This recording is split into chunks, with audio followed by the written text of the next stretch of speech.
नमस्कार दोस्तों, स्वागत है आपका sexual reproduction in flowering plant के लेक्चर नंबर 3 में।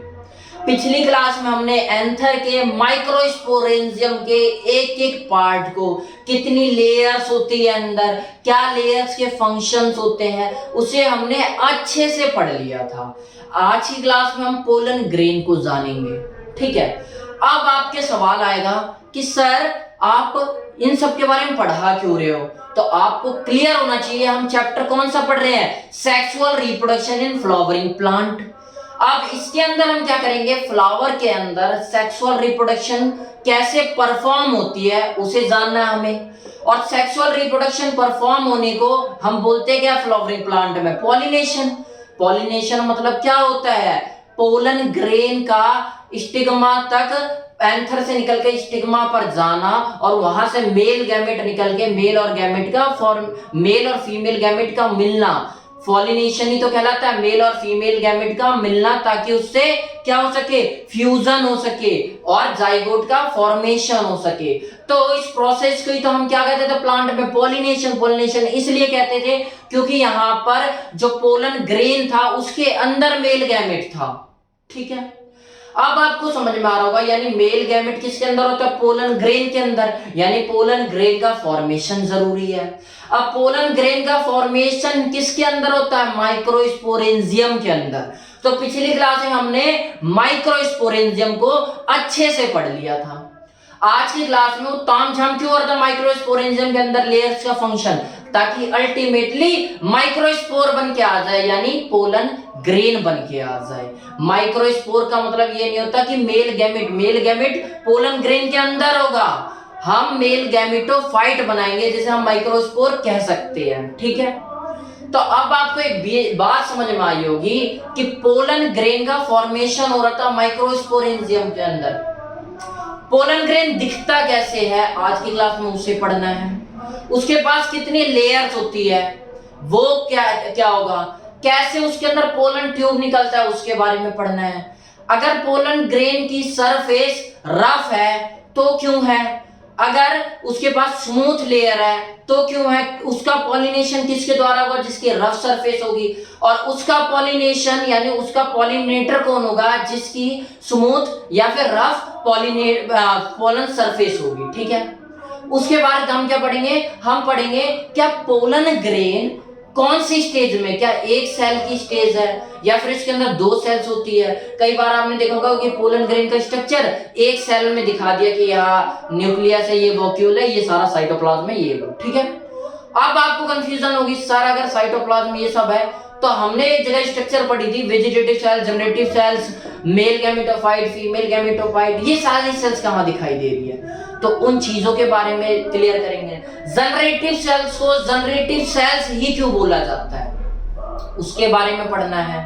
सबसे बड़ा पोलन ग्रेन किसका होता है, लार्जेस्ट, यानी सबसे बड़ा किसका होता है, सबसे लॉन्गेस्ट, सबसे लंबा किसका पोलन ग्रेन होता है, सबसे छोटा किसके अंदर होता है, इसे पढ़ना है। पोलन ट्यूब निकल रही है तो उसे कोई छेद तो चाहिए, उस छेद का नाम क्या है, उस छेद के कितने टाइप्स है, उसे आज क्लास में हमें डिस्कस करना है थ्रू आउट द लेक्चर। अच्छा, शुरुआत करते हैं, पहले जानते हैं हम पोलन ग्रेन। पोलन ग्रेन में याद रखना कि पोलन ग्रेन दिखता कैसे है, पहले तो हमें ऐसे ही पता होना चाहिए दिखता कैसे है। पोलन ग्रेन जनरली गोल शेप का होता है, जनरली, हमेशा गोल शेप का नहीं होगा, स्फेरिकल शेप का हमेशा नहीं होगा, जनरली स्फेरिकल शेप का होता है। अभी कितना बड़ा होता है सर, क्या इतना बड़ा होता है, ये इतना बड़ा कैसे पता करेंगे। सबसे पहले जानो आप माइक्रोन मीटर क्या होता है, आपको पता है माइक्रोन का मतलब होता है 10⁻⁻⁶ मीटर, उसी को तो माइक्रोन मीटर कहेंगे।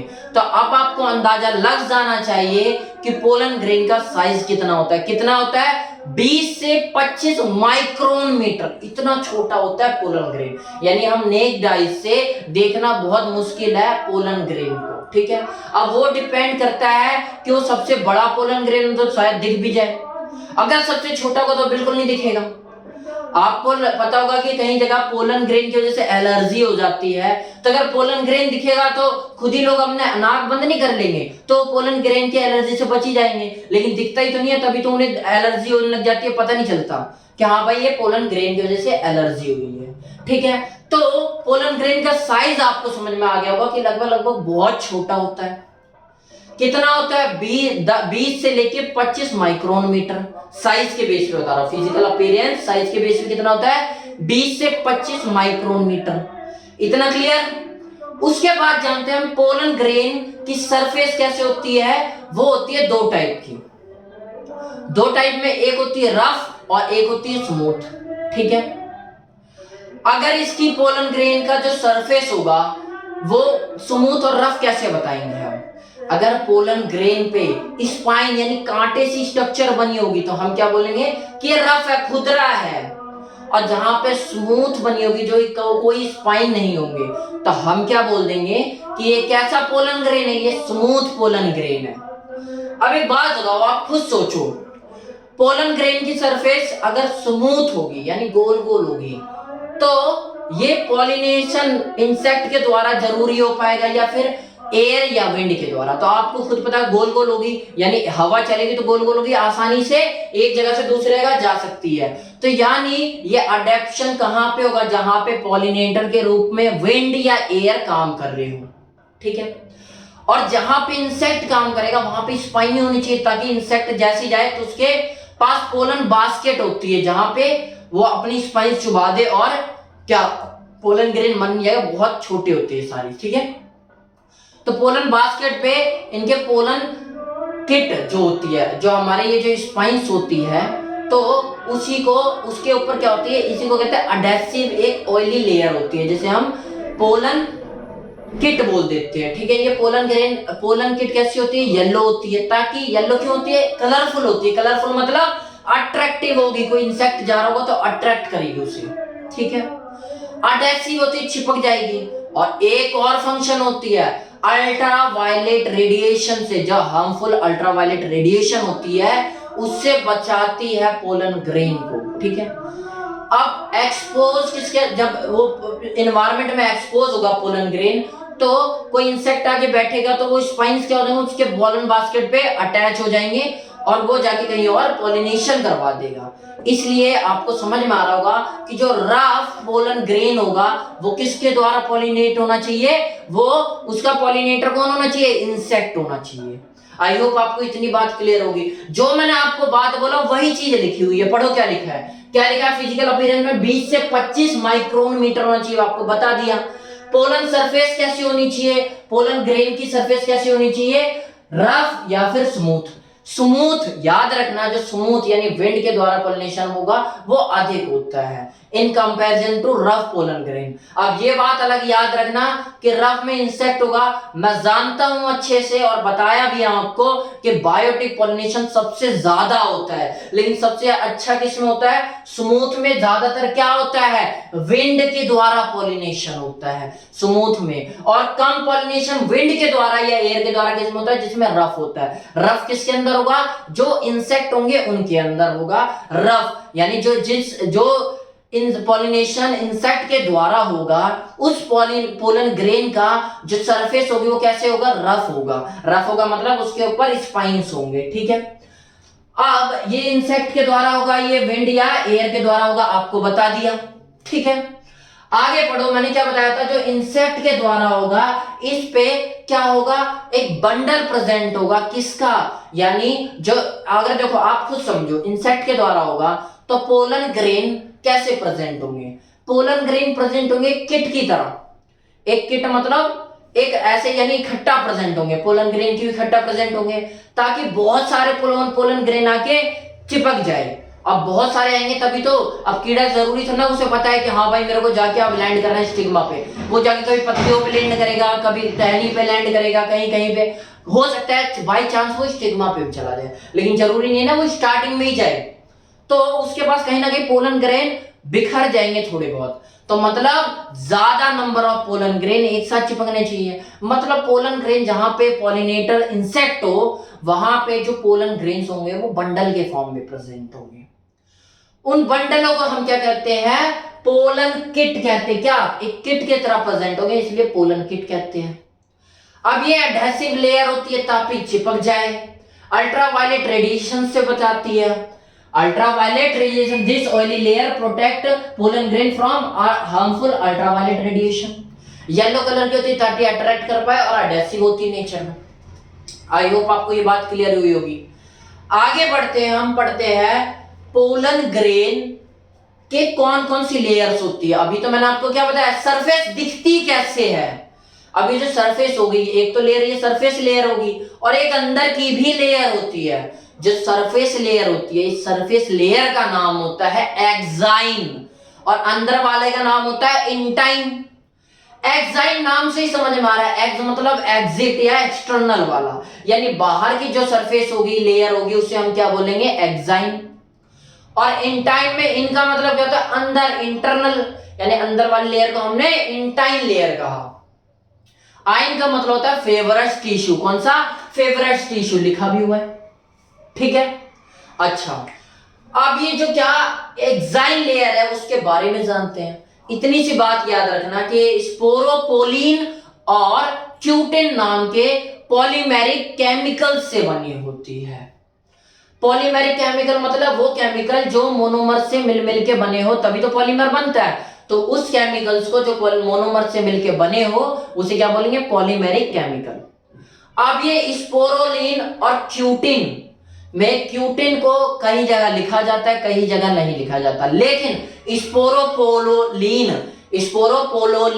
क्या, स्पोरोपोलिलीन, ठीक है, स्पोरोपोलिलीन जो भी ये केमिकल है, ये केमिकल नेचर में कैसा होता है, ये केमिकल नेचर में हाईली रेजिस्टिव होता है, यानी बहुत ज्यादा प्रतिरोध प्रोवाइड करता है, एंड रेजिस्टिव होता है, रेजिस्टेंस प्रोवाइड करता है। किसको, हाई एंजाइमेटिक चेंज को, या फिर हाई टेम्परेचर में चेंज आ जाए, या फिर हाई एंजाइमेटिक की जगह एसिडिक चेंज, एनवायरमेंटल कंडीशन में जैसा भी चेंज आ जाए उसके प्रति बहुत ज्यादा रेजिस्टिव होता है। कौन, स्पोरोपोलिन, ठीक है। अब स्पोरोपोलिन के बारे में खास बात जानो, क्या अगर ये हाईली रेजिस्टिव होता है तो क्या बायोडिग्रेडेबल होगा। बायोडिग्रेडेबल उसे कहते हैं कि वो चीज जो जब मिट्टी के अंदर जाए तो उसके अंदर क्या होते हैं, माइक्रोब्स प्रेजेंट होते हैं, तो वो उन्हें डिग्रेड कर दे, खा जाए और पचा जाए और मिट्टी से हटा दे, उसे गायब कर दे।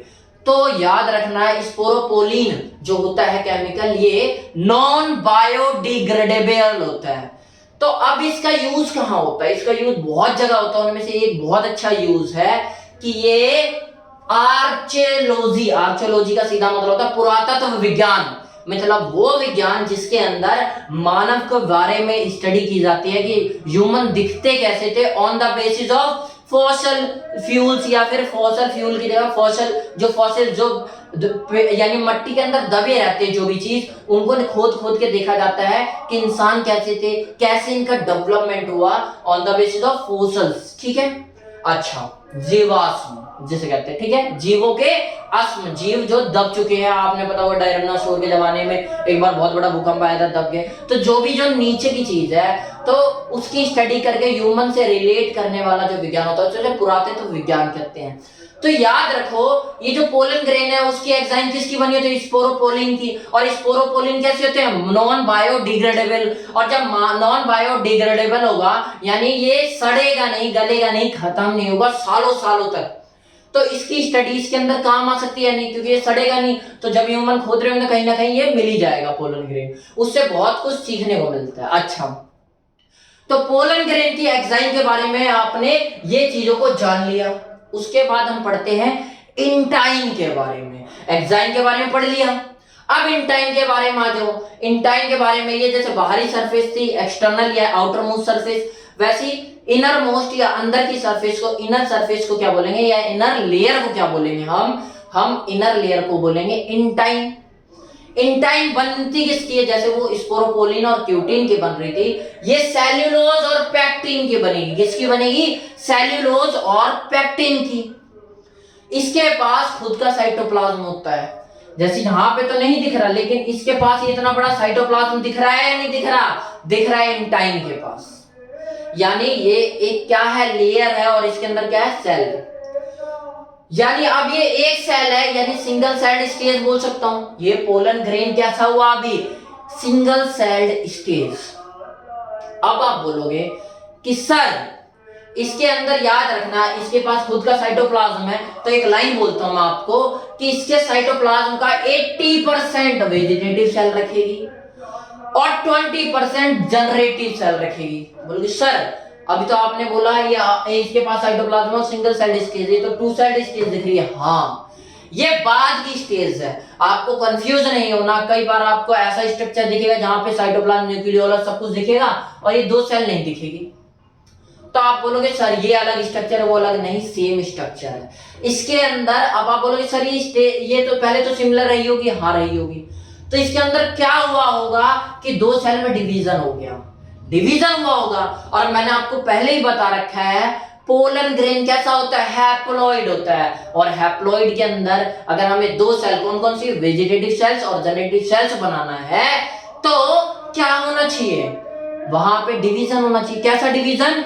माइटोसिस डिवीजन, क्योंकि मियोसिस डिवीजन रिडक्शनल डिवीजन होता है, रिड्यूस तो ये पहले ही हो रखा है, तो यहां पे क्या होगा, माइटोसिस डिवीजन होगा। तो इंटाइन लेयर के अंदर का जो ये सेल है ये undergo mitosis division, will undergo mitosis division and form two cells, और दो सेल्स को बना देगी जिसे हम कहेंगे वेजिटेटिव सेल और जनरेटिव सेल। कैसे बनता है एक बार देख लो, स्टार्टिंग में होगा तो इसे इम्मेच्योर कहते हैं क्योंकि इसके अंदर अभी सेल्स नहीं बने हैं, और जब बाद में ये जो जनरेटिव सेल है ये क्या करेगी, मेल गैमेट को बनाएगी, एक बड़ा एक छोटा। तो एक चीज आपको समझ में आ रही होगी कि ये मेल गैमेट को बनाएगी, यानी ये बाद की बात है, तो अभी पूरी तरह मेच्योर नहीं हुआ, इसलिए स्टार्टिंग में सिंगल सेल्ड जो पोलन ग्रेन होता है उसे क्या बोल देते हैं, इमेच्योर पोलन ग्रेन बोल सकते हैं। इसका एक दूसरा नाम भी आपको बताया था, पार्सली डेवलप्ड मेल गैमेट, क्योंकि इसके अंदर ही तो मेल गैमेट है, ये माइक्रोस्पोरेंजियम से इतना कुछ होने के बाद बनकर आया है, तो फाइनली इसके अंदर ही तो मेल गैमेट है, इसलिए हम इसे कभी कभी partially developed male gamete pollen grain को बोल देते हैं।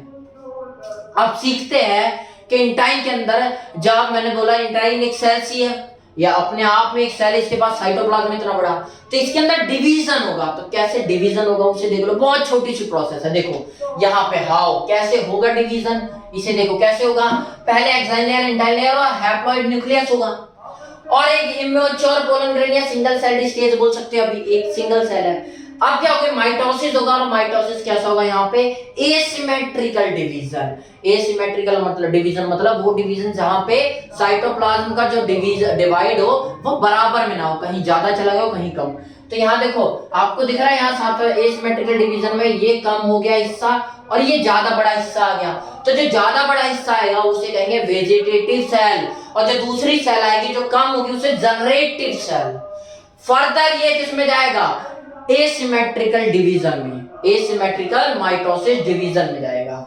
जब दोबारा जाएगा, अभी तो ये दो स्टेज दिख रही है, दो सेल की स्टेज दिख रही है, तो हम इसे two celled stage of pollen grain बोल सकते हैं, two celled stage of pollen grain बोल सकते हैं। फिर से जाएगा माइटोसिस में, कैसे, माइटोसिस में एसिमेट्रिकल डिवीजन में जाएगा। अब क्या बन के आएगा, जो ये ऊपर वाली सेल है, जो वेजिटेटिव सेल है, वो तो एज इट इज सेम रहेगी। किसके अंदर माइटोसिस होगा, अब होगा इसके जनरेटिव सेल के अंदर, ठीक है। जनरेटिव सेल के अंदर होगा तो दो मेल गैमेट बनेंगे। कैसे मेल गैमेट, दो मेल गैमेट, एक बनेगा लार्ज मेल गैमेट, एक बनेगा small male gamete, mall gamete नहीं, मेल गैमेट, ठीक है। अब याद रखना कि ये देखो एक सेल, दो सेल, तीन सेल, तीन न्यूक्लियाई है तो तीन सेल बोल सकते हैं, तो इसे क्या बोलते हैं, three celled stage of pollen grain. Pollen grain की थ्री सेल स्ट्रक्चर या स्टेज, ठीक है। इसमें मेल गैमेट और एक क्या बनेगा, दो मेल गैमेट बनेंगे, एक स्मॉल होगा एक लार्ज होगा, तो वही चीज दिखा रखी है, एक तो बड़ा करके दिखा रखा है आपको कि लार्ज मेल गैमेट, और एक क्या दिखा रखा है, स्मॉल छोटा मेल गैमेट।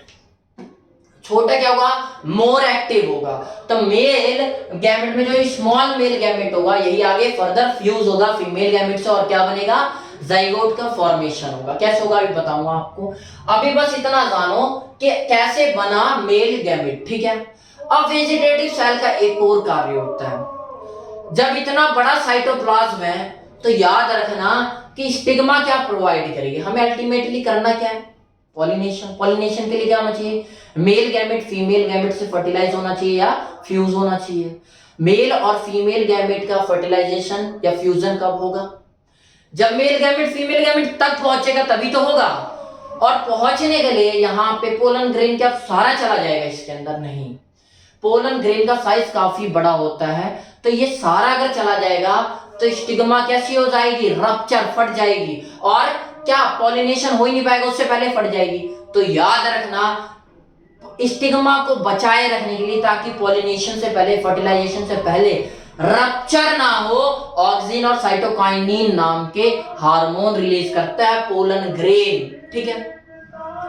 अब स्टिग्मा क्या करेगी, पोलन ग्रेन आके बैठेगा, तो उस पे क्या करेंगे, मेल गैमेट को ले जाना है, तो पूरा पोलन ग्रेन तो नहीं जा पाएगा, तो क्या करेगा, इसमें से स्टिग्मा क्या करेगी, इसे खाना खिलाएगी, नॉरिश करेगी, न्यूट्रिशन प्रोवाइड करेगी और इसे मोटा कर देगी, ज्यादा साइटोप्लाज्म आ जाएगा। जब ज्यादा साइटोप्लाज्म आ जाएगा तो याद रखना कि एक्साइन लेयर पूरी तरह फैली नहीं होती। अगर पूरी तरह फैली नहीं होती मतलब कहीं कहीं पे सर एक्साइन एब्सेंट भी होता है, एग्जैक्टली एक्साइन लेयर कहीं कहीं पे एब्सेंट होती है, और जहां पे एब्सेंट होगी वहां पे प्रेजेंट होगा जर्म पोर। जर्म मतलब जर्मिनल पोर प्रेजेंट होगा, ये एक ओपनिंग होती है। तब जर्म पोर के बारे में पढ़ लो, क्या पढ़ो, पढ़ते जाओ, बस आपको बताता जाऊंगा। एक ओपनिंग होती है जहां से क्या पोलन ट्यूब निकलती है। मैंने क्या बोला कि स्टिग्मा जो है वो क्या करेगी, न्यूट्रिशन प्रोवाइड कर रही है, किसे, पोलन ग्रेन को, ताकि वो फूले और बड़ा हो। और जब फूलेगा तो मैंने क्या बोला, एक्साइन क्या होती है, स्पोरोपोलिन की वजह से नॉन बायोडिग्रेडेबल और हाईली रेजिस्टेंस होती है। मतलब क्या, इतनी टाइट होती है तो क्या इसे फाड़ सकती, नहीं फाड़ सकती। तो नेचर ने बनाया ही ऐसा है कि कई जगह पे इंटाइन लेयर प्रेजेंट नहीं होगी, वहां पे जर्म पोर प्रेजेंट होगा। अब ये जर्म पोर जनरली कैसा होगा भाई, कोई नुकसान ना पहुंचे पोलन ग्रेन को, इसलिए बंद रहता है, रिमेन क्लोज। और at the time of pollination, जब पोलन ट्यूब निकालना होगा, पॉलिनेशन करना होगा, उस टाइम पे ये ओपन हो जाता है। जनरली कैसा होता है, क्लोज, या नेचुरली नॉर्मल टाइम में नॉर्मली कैसा होता है, ये क्लोज होता है, और जब पॉलिनेशन होना होगा तो ये ओपन हो जाएगा। तो क्या हुआ, स्टिग्मा के पास आया, अब पता चल गया सिंक्रोनिसिटी हर जगह पाई जाती है, यहाँ भी इन्हें पता रहता है कि हाँ कौन से काम कब होना है, ठीक है। देख रहे हो नेचर ने कैसे बना रखा है पोलन ग्रेन को, कितनी टेक्निकलिटी लगाई है। तो समझो, जब स्टिग्मा ने नॉरिशमेंट यानी न्यूट्रिशन प्रोवाइड किया पोलन ग्रेन को, तो पोलन ग्रेन में जो वेजिटेटिव सेल होगी वो सबसे ज्यादा न्यूट्रिशन गेन कर लेगी, और फाइनली न्यूट्रिशन किसे प्रोवाइड कर देगी, जनरेटिव सेल को। अब जनरेटिव सेल को क्यों न्यूट्रिशन प्रोवाइड करेगी, क्योंकि जनरेटिव सेल बना पाए, क्या बना पाए, जनरेटिव सेल बना पाए न्यूट्रिशन, यानी माइटोसिस कर पाए। माइटोसिस है क्या, एक तरीके का काम ही तो है, डिवीजन होना मतलब काम हो रहा है, काम के लिए एनर्जी चाहिए, एनर्जी कहां से मिलेगी, न्यूट्रिशन से। और न्यूट्रिशन कौन प्रोवाइड करेगा, किसको, जनरेटिव सेल को, ताकि वो माइटोसिस कर पाए। कौन प्रोवाइड करेगा, वेजिटेटिव सेल प्रोवाइड करेगी। तो यानी वेजिटेटिव सेल कैसी होगी, हाईली न्यूट्रिटिव, उसे न्यूट्रिशन कहां से मिल रहा है, तो स्टिग्मा से मिल रहा है, और कुछ न्यूट्रिशन वो पहले माइक्रोस्पोरेंजियम से लेकर आ रही है। अब वेजिटेटिव सेल जब ज्यादा न्यूट्रिशन प्रोवाइड हो जाएगा इसके अंदर, तो क्या होगा, ये फटने लग जाएगी। जब फटने लग जाएगी तो जैसे ये रप्चर होगी, थोड़ी सी रप्चर होगी, तभी सारा मटेरियल निकलेगा, और मटेरियल पोलन ट्यूब के फॉर्म में, यानी अब फॉर्मेशन क्या होगा, ट्यूब, पोलन ट्यूब का। अब इन टाइम तो फट के पोलन ट्यूब निकलने लग गई, लेकिन एक्साइन ने रोक सकती थी, इसलिए कुदरत ने क्या किया कि एक्साइन में कई जगह छेद दे दिया, जो जिसे हमने अभी क्या कहा था, जर्मिनल पोर। अब ये जर्मिनल पोर तुरंत ओपन हो जाएंगे और पोलन ट्यूब निकल जाएगी। पोलन ट्यूब जब निकल जाएगी, इसलिए कहां से निकल रही है, वेजिटेटिव सेल से, इसलिए वेजिटेटिव सेल को ही हम ट्यूब सेल भी बोलते हैं, क्योंकि ये पोलन ट्यूब को बनाने में हेल्प कर रही है। इससे ही तो पोलन ट्यूब डेवलप हो रही है। किसका इन्वॉल्वमेंट हो रहा है, अगर पूछ लिया जाए तो आपको साफ साफ बताना है, इंटाइन लेयर का इन्वॉल्वमेंट हो रहा है। रप्चर तो अल्टीमेटली यही होकर एक्सटेंड हो रही है, और न्यूट्रिशन कौन, वेजिटेटिव सेल एक्सटेंड हो रही है, न्यूट्रिशन प्रोवाइड कर रही है, ताकि वो पोलन ट्यूब पूरी बन पाए। तो आई होप आपको समझ में आया होगा कि वेजिटेटिव सेल को ही हम ट्यूब सेल क्यों बोलते हैं। कहां से निकल रही है? जर्मिनल पोर से निकल रही है। तो अब हम एक चीज जान लेते हैं कि वेजिटेटिव सेल कर क्या रही है? बाय नॉरिशमेंट प्रोवाइड कर रही है, जिसे न्यूट्रिशन प्रोवाइड कर रही है जनरेटिव सेल को, ताकि वो डिवाइड करके मेल गैमेट बना पाए, ठीक है। और पोलन ट्यूब का फॉर्मेशन कर रही है। इतना काम समझ में आया। अब जनरेटिव सेल क्या करेगी? नाम से समझ में आ रहा है, जनरेट्स न्यू लाइफ, नए लाइफ को जनरेट करेगी, इसलिए इसे क्या कहते हैं? नेम्ड एज, बिकॉज नाम दिया गया है जनरेटिव सेल, क्योंकि जनरेट्स न्यू लाइफ, नए लाइफ का फॉर्मेशन करेगी, जनरेशन करेगी, अपनी जनरेशन को आगे बढ़ाएगी, इसलिए इसका नाम क्या है? Generative cell. यानी अगर इसे लाइफ को आगे बढ़ाना है, मतलब इसके पास मेल गैमेट तो होना चाहिए, क्योंकि फीमेल गैमेट तो ओवरी में पड़ा ही हुआ है, उसे मेल गैमेट चाहिए। तो मैंने आपको क्या बताया? डिवाइड करके दो मेल गैमेट बनाएगी। कौन कौन सा मेल गैमेट बनाएगी? एक तो बनाएगी लार्ज मेल गैमेट, एक बनाएगी स्मॉल मेल गैमेट, ठीक है। क्या? Will undergo asymmetrical mitosis division and form two male gamete, एक लार्ज और एक स्मॉल। यही चीज तो बताया। आगे देखो, अब ये लार्ज किस में इन्वॉल्व होता है और ये जो स्मॉल मेल गैमेट होता है वो किस में इन्वॉल्व होता है? अच्छा, याद रखना, आप जब ओवरी पढ़ोगे तो मैं आपको बताऊंगा कि वहां न्यूक्लियाई होते हैं, दो टाइप के न्यूक्लियस होते हैं। एक तो नीचे होगा गैमेट, जिसे हम फीमेल गैमेट बोलेंगे, और दो और न्यूक्लियाई दिखेंगे जिसे हम पोलर न्यूक्लियाई बोलेंगे। तो ये जो लार्ज मेल गैमेट होगा, ये पोलर न्यूक्लियाई के साथ जाके फ्यूज हो जाएगा और एंडोस्पर्म का फॉर्मेशन कर देगा। और जो ये स्मॉल मेल गैमेट होगा, वो फीमेल गैमेट से जाके सिंपल फ्यूज करके फॉर्मेशन ऑफ जाइगोट कर देगा, ठीक है। एंडोस्पर्म क्या करेगा? न्यूट्रिशन प्रोवाइड करेगा। ये टाइप ऑफ न्यूट्रिशन, यही तो न्यूट्रिशन है। हम जो न्यूट्रिशन पोलर न्यूक्लियाई का मिलके बन रहा है, किससे? लार्ज मेल गैमेट से, उस न्यूट्रिशन का नाम ही हमने क्या दे रखा है? एंडोस्पर्म, ठीक है।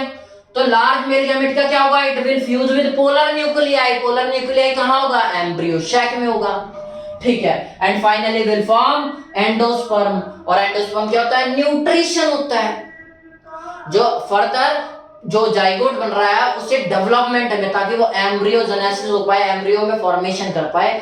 कौन हेल्प करेगा? यही न्यूट्रिशन तो हेल्प करेगा। तो आपको समझ में आ रहा है इस न्यूट्रिशन का काम क्या है? जो वेजिटेटिव सेल के पास न्यूट्रिशन का काम क्या है, वो दोनों अलग अलग काम है। तो आई होप आपको समझ में आएगा क्यों न्यूट्रिशन यहां पे जरूरी है। उसके बाद जो male gamete, small male gamete था, वो फीमेल गैमेट के साथ फ्यूज करेगा और क्या बना लेगा? यहाँ पे जाइगोट बना लेगा। उसके न्यूट्रिशन कौन देगा? एंडोस्पर्म देगा। तो आपको समझ में आया क्या करेगा small gamete? It will fuse with female gamete. कहां पे होगा वो? एम्ब्रियो सैक में होगा, टू फॉर्म जाइगोट, ताकि जाइगोट का फॉर्मेशन हो पाए, ठीक है। कैसा दिखेगा आपको बता देते हो। एम्ब्रियो सैक कैसा दिखता है? इसके अंदर दो पोलर न्यूक्लियाई, एक फीमेल गैमेट होता है, और भी चीज होती है मैं आगे बता दूंगा। अभी आप जानो कि फीमेल गैमेट होता है, ये फीमेल मेल गैमेट से फ्यूज होगा और जाइगोट का फॉर्मेशन करेगा। कौन से मेल गैमेट से? स्मॉल वाले से। और लार्ज वाले से ये पोलर न्यूक्लियाई क्या हो जाएंगे? फ्यूज हो जाएंगे लार्ज वाले मेल गैमेट से और एंडोस्पर्म का फॉर्मेशन कर देंगे। अच्छा, इतनी बात समझ में आई। आगे हम देखते हैं एक चीज और। मैंने क्या बताया था कि पोलन ट्यूब निकल कहां से रही है? निकल रही है जर्म पोर से। जर्म पोर जनरली क्लोज होते हैं और बाद में ओपन हो जाते हैं at the time of pollination. कितने टाइप के होते हैं ये जान लेते हैं। जहां पे एक्साइन एब्सेंट होगी वहां पे जर्मिनल पोर या जर्म पोर प्रेजेंट होंगे, बता दिया आपको। और क्या बताया? Remain close. नॉर्मली जनरली क्या होते हैं? क्लोज रहते हैं और पोलिनेशन के टाइम ओपन हो जाते हैं। जो मैं आपको बता चुका हूं वही बता रहा हूं, लिखा हुआ दिखा रहा हूं, ठीक है। और इट विल ओपनिंग, ये क्या है? It is opening through which pollen tube will extend, जहां से पोलन ट्यूब एक्सटेंड हो जाएगी। किसकी है पोलन ट्यूब? पोलन ग्रेन की है। पोलन ग्रेन से तो पोलन ट्यूब निकल रही है, तो पोलन ट्यूब किसकी है? पोलन ग्रेन की है। पोलन ट्यूब, पोलन ग्रेन की पोलन ट्यूब जहां से एक्सटेंड होकर निकलेगी, उस ओपनिंग का नाम हम जर्म पोर या जर्मिनल पोर कह देते हैं। अब टाइप देख लो। आप बोलोगे सर टाइप क्यों देख लो? टाइप पूछा गया है एग्जाम में, और कौन सा पूछा गया है? फरो वाला टाइप पूछा गया है, इसलिए मैं आपको टाइप बताता हूँ कि 3 टाइप के होते हैं। अब एक बात लो, एंजियोस्पर्मिक प्लांट या फ्लावरिंग प्लांट कैसे होते हैं? डाइकोट होते हैं। तो इसके अंदर 2 टाइप के पाए जाएंगे, जर्म पोर, और मोनोकोट के अंदर 1 टाइप का पाया जाएगा। तो ये जो मोनोकोट वाला था ये एग्जाम में पूछ चुके हैं। तो देख लो नाम क्या क्या है, आपको सिंपली याद रखना है कैसे कैसे होता है। एक तो देखो ऊपर से तो गोल ही दिखेगा, लेकिन अंदर से क्या स्ट्रक्चर है, वो छेद कैसा दिख रहा है, उसके बारे में डिस्कस करते हैं। अगर स्फेरिकल या पोर शेप का छेद के टाइप का होगा तो उसका नाम होगा सर्कुलर जर्मपोर, उसे क्या बोलेंगे, सर्कुलर जर्मपोर। अगर वो लेंस के समान होगा, अगर वो लेंस के समान होगा तो उसे कॉर्पस जर्मपोर बोल देंगे। ये किस में पाया जाएगा, डाइकोट के अंदर। पूछा गया था एग्जाम में मोनोकोट के ऊपर, ठीक है, क्योंकि आप पढ़ क्या रहे हो एंजियोस्पर्म के बारे में। एंजियोस्पर्म में पोलन कैसा होता है आपको पता ही होगा, लेकिन आपके जवाब में आपके एक एग्जामिनर एक्सपेक्ट करता है कि अगर जर्मपोर अगर किसके अंदर, एंजियोस्पर्म के अंदर ऐसा दिखाई दे रहा है तो स्टूडेंट के अंदर जरूर क्यूरी आनी चाहिए कि एंजियोस्पर्म को छोड़ के और कैसा दिखेगा, यानी मोनोकोट्स में कैसे दिखेगा, जिम्नोस्पर्म में कैसा दिखेगा। ये आपके अंदर क्यूरी आना चाहिए, और यही एक्सपेक्ट करता है एग्जामिनर कि अगर क्यूरी आनी चाहिए तो स्टूडेंट को इतना पता होना चाहिए। इसलिए पूछा था मोनोकोट के अंदर कैसा होता है, तो जर्मिनल फरो होता है। कैसा, ऐसा स्ट्रक्चर, नाली के समान स्ट्रक्चर होती है, ठीक है, ग्रूव टाइप की। स्ट्रक्चर कैसा दे रखा था, ऐसा दे रखा, ग्रूव बना के, फरो टाइप का बना के। तो आपको समझ में आना, तो फरो किस में पाया जाता है, मोनोकोट्स में, ठीक है। अच्छा, मोनोकोट की स्पेलिंग ने सही नहीं लिखी, लिख देता हूं, मोनोटनी, मोनोकोट, कोट, ठीक है, मोनोकोट की स्पेलिंग है। आगे बढ़ते हैं। आगे मैंने आपको बता दिया कि पोलन ट्यूब में मेल गैमेट फीमेल गैमेट का काम क्या है, कैसे बन रहा है, सब कुछ बता दिया। फ्यूजन कैसे हो रहा है, अल्टीमेटली पोलन ट्यूब से ये मेल गैमेट निकलेगा और फ्यूज हो जाएगा फीमेल गैमेट से। कौन सा, स्मॉल और लार्ज वाले का काम क्या है, एंडोस्पर्म का फॉर्मेशन करना। ऐसे आगे चलेगा एम्ब्रियोजेनेसिस, एम्ब्रियोजेनेसिस में कौन कौन सी स्टेज होती है आगे की पढ़ना है हमें। अब पोलन ग्रेन के बारे में ऑल अबाउट चीज को हमने क्लियर कर लिया, सारी चीजें जान ली। एक चीज और जान लो, पोलन ट्यूब में सबसे जो लार्जेस्ट पोलन ग्रेन होता है, पोलन ग्रेन में सबसे लार्जेस्ट पोलन ग्रेन किस पौधे का होता है, अगर पूछ लिया जाए तो आपको सिंपली बताना है मिराबिलिस का। अगर पूछ लिया जाए कि स्मॉलेस्ट पोलन ग्रेन किसका होता है तो आपको सिंपली बताना है माइसोटिस का, ठीक है। अगर पूछ लिया जाए कि अभी लार्जेस्ट स्मॉलेस्ट बताइए, अब लॉन्गेस्ट पोलन ग्रेन किसका होता है, लंबाई में किसका सबसे बड़ा होता है, तो आपको याद रखना है जोस्टेरा का, जो कि क्या होता है, वाटर हाइसिंथ होता है, ठीक है, इन्वेसिव वीड होती है। इसके अलावा डंबल शेप का पोलन ग्रेन किसमें पाया जाता है, ये पूछा गया था, इंपॉर्टेंट है। तो किसके अंदर पाया जाता है, विल्स्का हर्बेटेस का, ठीक है, स्पेलिंग देख लेना आप। आई होप आज की क्लास समझ में आई हो, बहुत इंपॉर्टेंट थी। आपको आज क्या समझ में आया, partially male gamete, developed male gamete, यानी जो पोलन ग्रेन है वहां से मेल गैमेट तक का सफर, मेल गैमेट कैसे पहुंचा फीमेल गैमेट के पास। और हमें क्या करना है अल्टीमेटली इस चैप्टर में, सेक्सुअल रिप्रोडक्शन का टाइप पढ़ना है फ्लावरिंग प्लांट में। तो सेक्सुअल रिप्रोडक्शन में क्या होगा, यानी रिप्रोडक्शन में होता क्या है, fertilisation of male and female gamete. तो यहाँ मेल और फीमेल गैमेट का तो फर्टिलाइजेशन होगा, कैसे होगा वो मैंने आपको बता दिया, पोलन ग्रेन से कैसे मेल गैमेट फीमेल गैमेट तक पहुंचा, ठीक है। आई होप आपको समझ में पहुंच गया, तो सिंपली फर्टिलाइजेशन हो ही जाएगा। तो कैसे पहुंचा आपको शुरू से समझ में आना था, एंथर से कैसे माइक्रोस्पोरेंजियम में बना पोलन ग्रेन कैसे स्टिग्मा पे लैंड किया, उसके बाद कैसे उसके अंदर पोलन ट्यूब निकले और वहां से कैसे मेल गैमेट निकल के फीमेल गैमेट तक पहुंचा। आई होप आपको बहुत हद तक ये स्टोरी क्लियर हो गई होगी। नमस्कार।